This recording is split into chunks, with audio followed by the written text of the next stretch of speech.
Hello everyone and welcome. I'm Delia Lake, or as I'm known in the solid world, Linda Morris Kelly. In that world, I am a principal and enterprise ecologist with a company called Transitioning to Green. And I work in sustainability, both the environmental and the human sides of sustainability. And I have been doing this for many, many years. I came into Second Life in 2006, and about 6 months into my time here, I started working with the environmental habitats and bringing some of what I had learned into my work with sustainability and many years of walking through woods and learning about the natural world with my grandmother. So I have been doing these kinds of habitats and using them primarily for environmental education here in Second Life for over 15 years. When I came here, when I was invited to this site to participate in the VWEC Edgeverse development of this welcome hub, there weren't buildings here. There were a few platforms, and actuality, our architect had put 4 larch trees up on hill behind me, to my left and behind. Well, it turns out that he and I really like large trees. And that's how these 4 forest habitats were built and developed on this site. So I want to also mention here that accessibility is a priority to everyone who's a member of this consortium. So we have tried to design not only the buildings, but all of the habitats here to be accessible. Each environment has text markers so that people who are blind or low vision will still have the experience. People who are deaf or hard of hearing, there's a number of visuals and movement visuals. And we have tried to make the paths and stairs wheelchair accessible. I'm speaking in English, but if people have needed to have me speak slower or louder, or need to pause for a translation, or would like to have some of the text, I would be delighted to provide that later. And in fact, I will post some of the text on the YouTube channel so that people who might be watching this later will be able to translate if they need to. So before we go anywhere, I want to talk a little bit about ecosystems. Ecosystems are systems.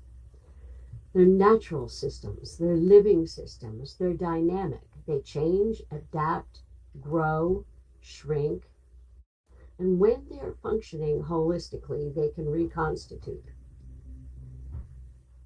At the same time, ecosystems can die, and we have seen that happen in a number of places in the solid world over the past decades.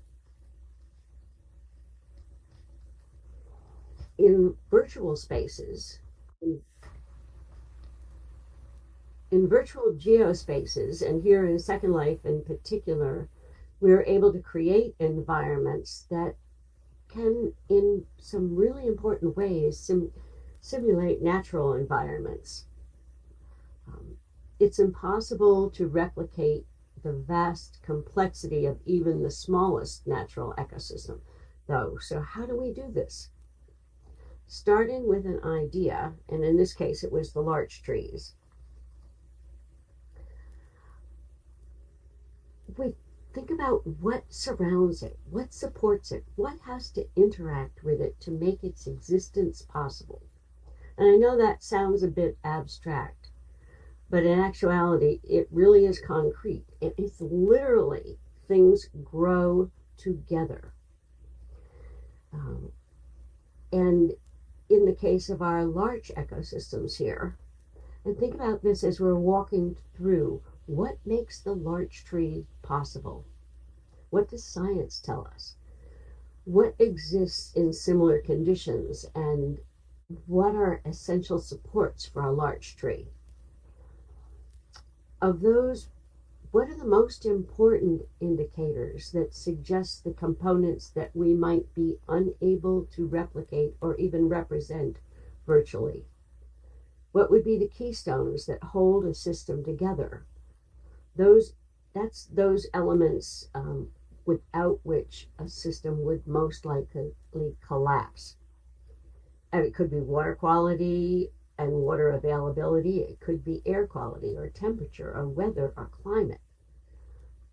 The other important factors are prey and predators. How do we keep any system, living system, in a dynamic balance?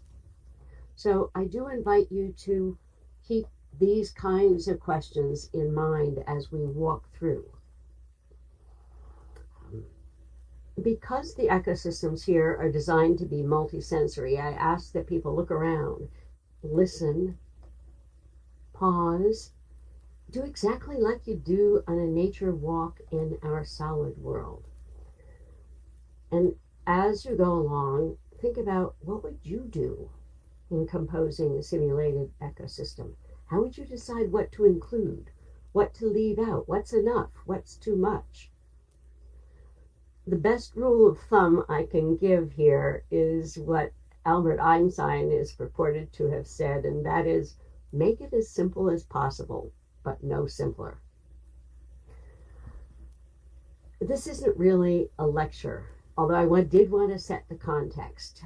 This is a walk and a discussion. So I really encourage you to ask questions as we walk along, as we go through. And if you don't think of the questions at that time, while you're seeing it, we will pause to make sure that people can catch up. And you're welcome to contact me later with questions. We'll start here and we'll go up the hill into the Pacific Northwest of the United States and Canada.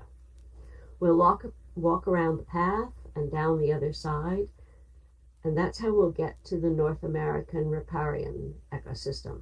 And from there, we'll walk up another hill into Central European alpine forests. Leaving that forest, we'll traverse the river and across a vast plain to reach the Siberian tundra. Aren't ecosystems in virtual worlds really amazing? Imagine, it'd take you months to do this in the solid world. But let's keep going here, or get going. As we're beginning here, let me tell you a little bit about large trees. They're long-lived trees. They can live hundreds of years, sometimes thousands of years. They're conifers in the pine family, and they live all across the solid world, but only in the northern hemisphere. They're well adapted to cold.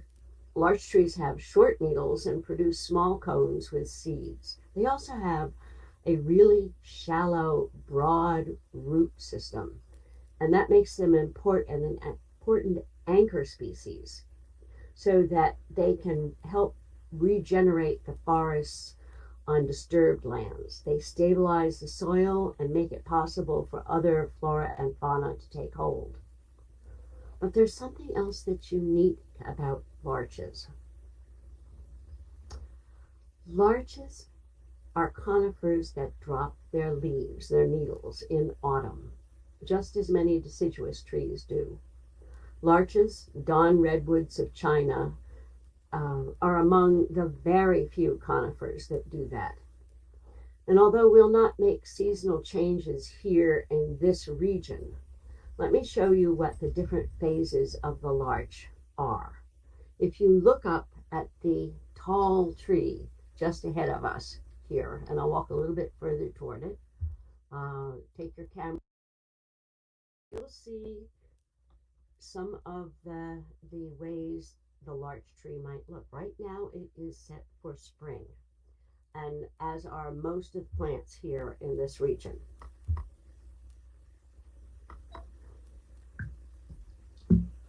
But I can change this to summer, and look what happens. You get a slightly different coloration to the needles, and you get larger cones. As the season progresses, larch trees, unlike other conifers, change to an orange. So just like the conifers that the deciduous trees that get color in the autumn, larch trees do also. Later, though, at the end of the autumn season, larch trees drop their leaves, their needles, so that in the winter you're going to see needle-less larches around. And then spring comes along and they regrow again.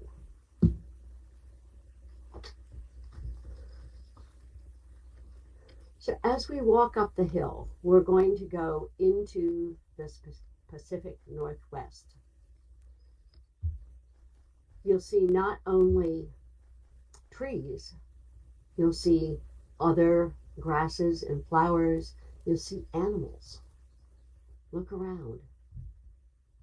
What do you notice?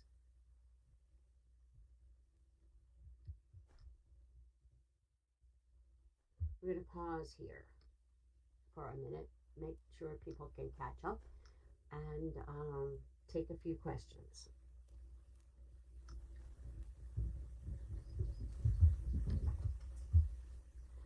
As we walk up the hill, we're going to come to a clearing where you're going to see more animals, more different kinds of trees. And this type of forest that is found in the northwest of the United States and up through western Canada is a mix of deciduous trees. Notice around here you have birches and different kinds of conifers. So it includes not just larches, but spruces, hemlocks, and a variety of pines.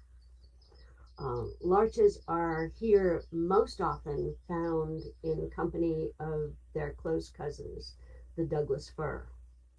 And some of these old growth trees, larches included, could be up to 1,000 years old. These trees hold an enormous amount of biomass, and the diverse areas of flora and fauna contain many different kinds of creatures, big, small. Some are permanent residents and some are migratory. So take a minute and note what you see.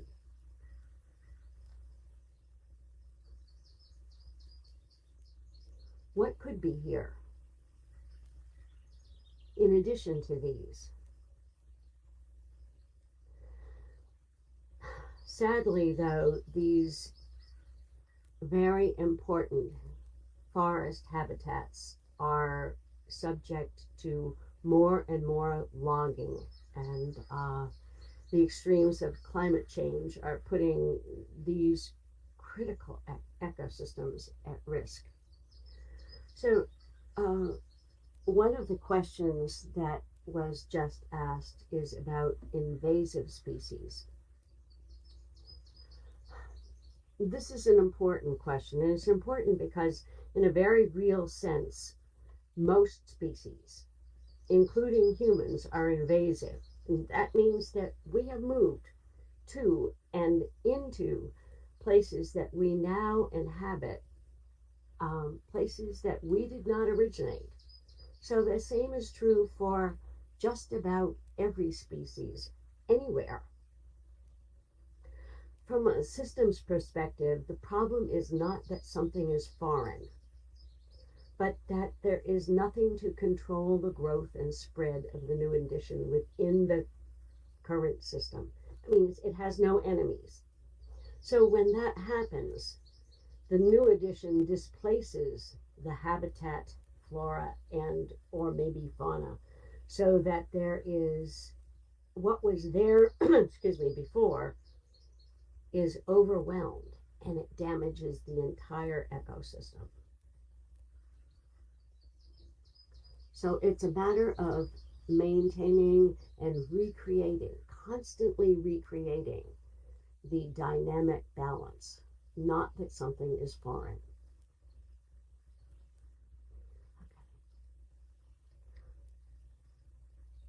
Let's now walk down the hill.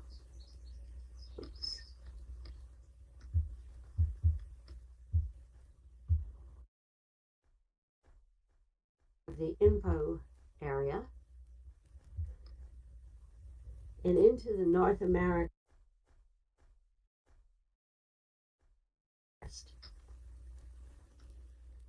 Come on in, come on, right into the tall grass.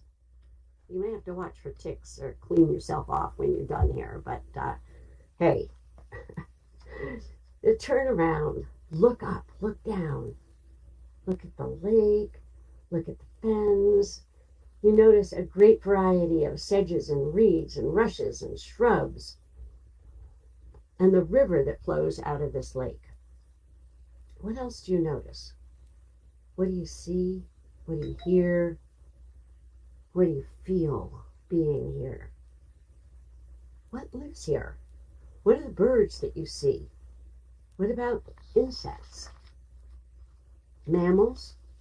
Is this a familiar habitat to you? Have you walked through this kind of an area before? And next time you see a riverine habitat in the solid world, will what you see here change what you see there? Somebody just noticed that the larch trees here are shorter, and that's true. But it's not that they are younger. Their relatively small size is because this is lower nutrient soil. It's water washed soil. So they are very old, but stunted in growth. Another thing I want to mention here is that you will sometimes see these larches and golden larches referred to as tamaracks. So walk with me now. We'll get out of the grass and walk a little bit down along the edge of the river.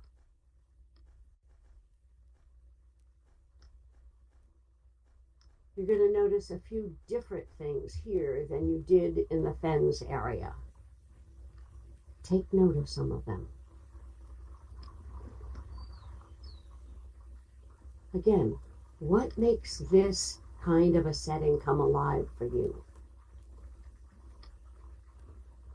But although it might not feel like it, we have walked a great distance.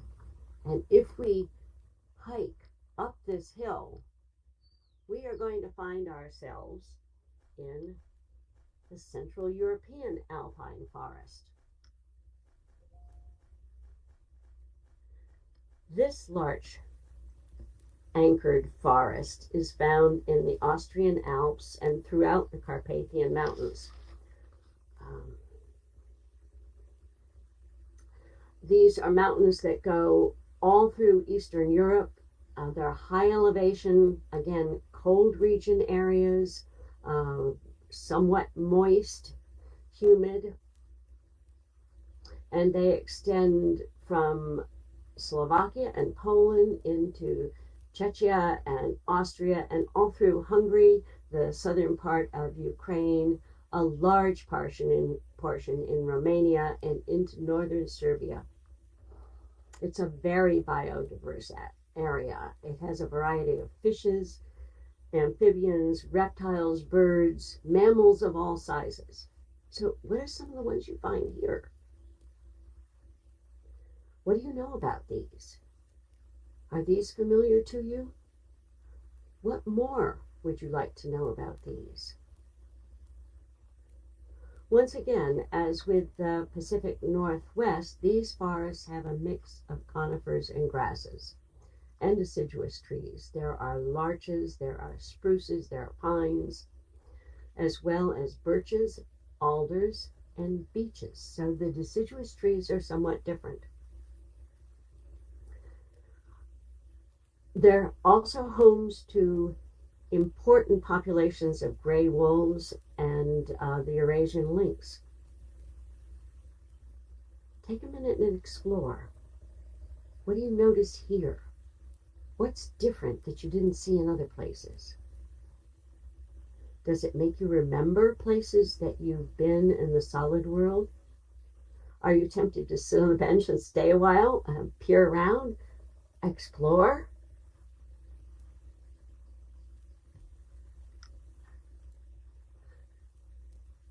You're most welcome to come back, and we certainly hope you do.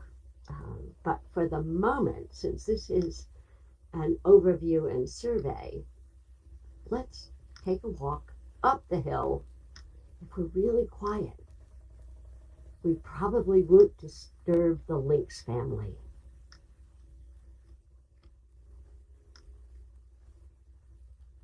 Walking down the other side. Long hike here, long hike. As we're now leaving the mountains of Eastern Europe and walking all across the plains of Russia.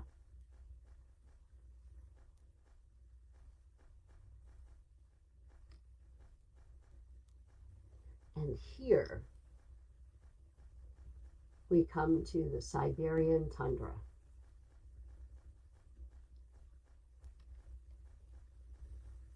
As you step in, turn around,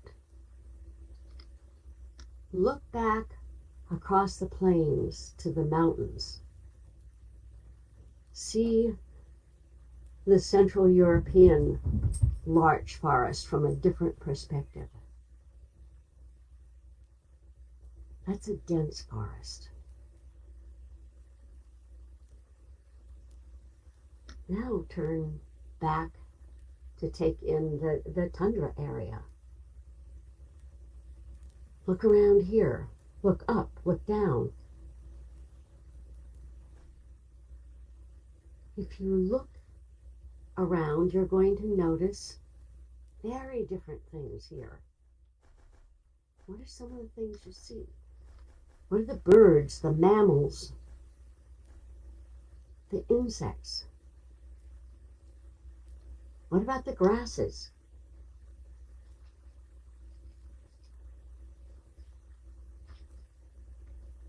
Someone asked about the climate change in relation to the tundra, and this is a really critical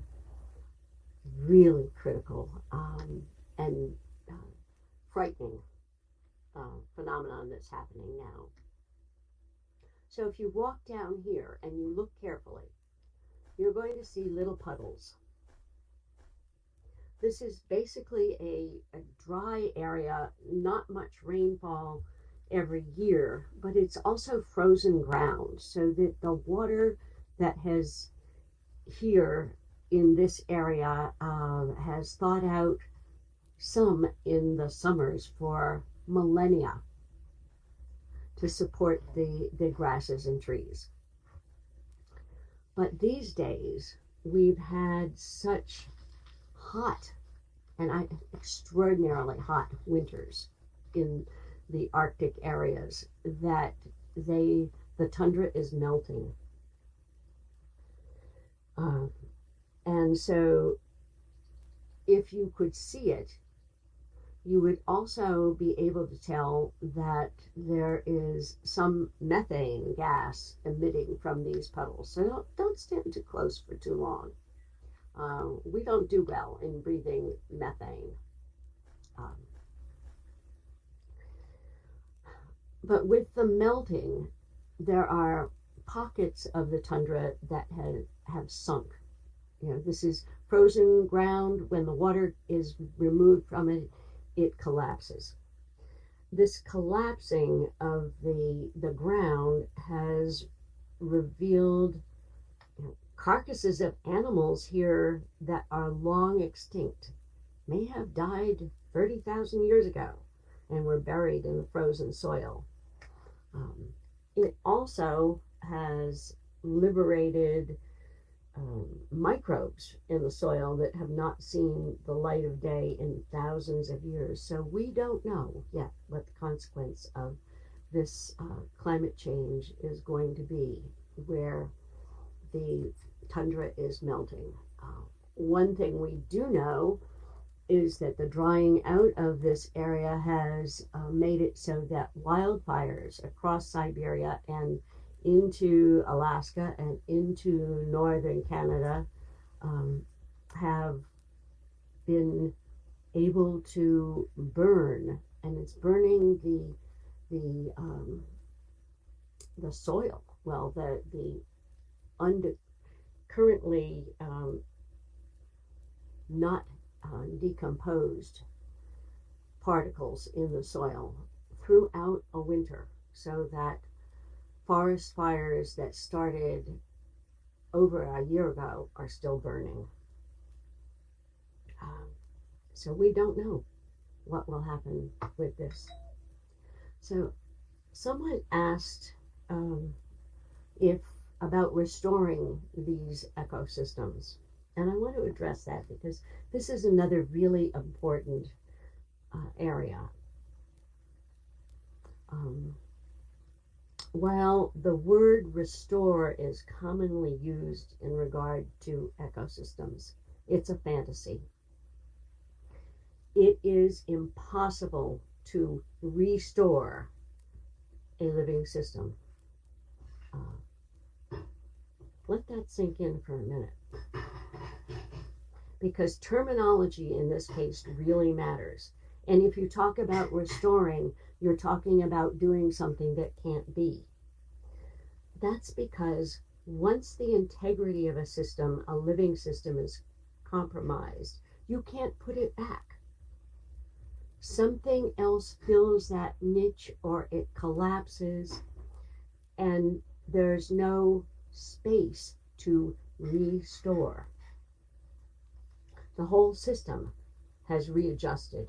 The arrangement is different. So what happens in a dynamic balance is that the ecosystem is constantly recreating something that is so similar you don't notice the difference.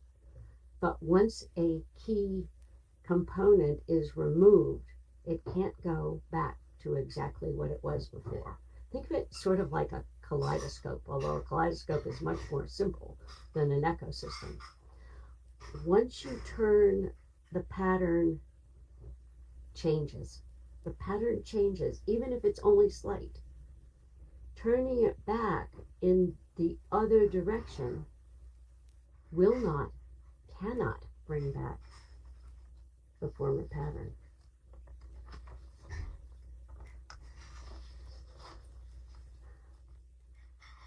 So, in the short time we've had together today, we've walked through and experienced 4 of some major ecosystems in the solid world and the representation of it.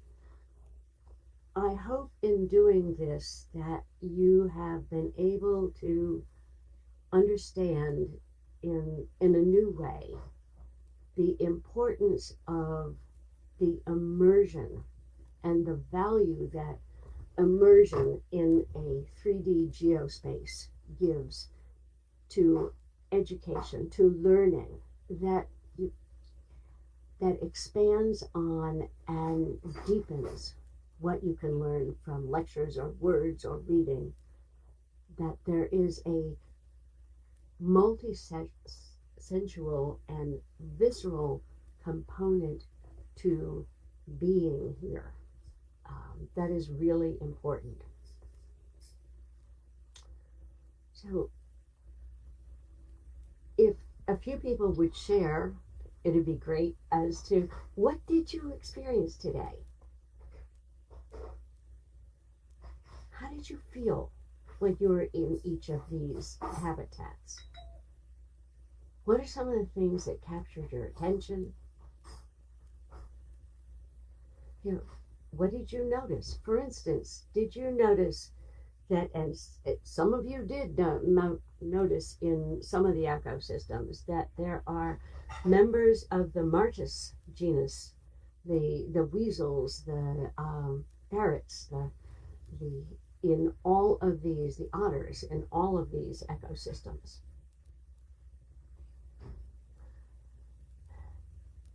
I want to bring us back to the question that I asked in the beginning. When composing a simulated ecosystem, how do you decide what to include? Why? So, what are your thoughts about this now? And what did you learn on this tour that you'll take away from today? Because you will take away things. It's interesting phenomenon of human beings that our memory systems are not so fine-tuned that we can distinguish between what we have experienced in a solid world and what we have experienced in a simulated three-dimensional geospace. So that the memories that you have of this experience today, 3 months from now, 3 years from now, will be so similar to ones that you have had in being in a solid world habitat, that they'll feel almost the same.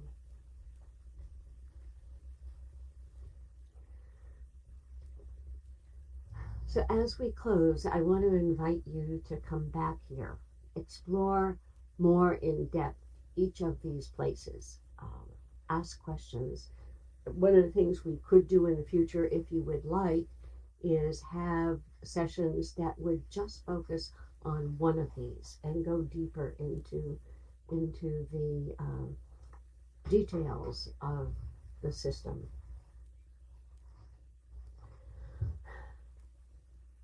These are public spaces. They're not mine. I may be the composer of these, but you can be the conductors. So any of the people watching later, use these spaces. Use them for your own courses, for your own education, for exploring with groups of students or friends. Use them as background for other topics. Make these spaces your own. And I want to thank you for coming today, and thank you for sharing all your thoughts and ideas, and I hope to see you again soon.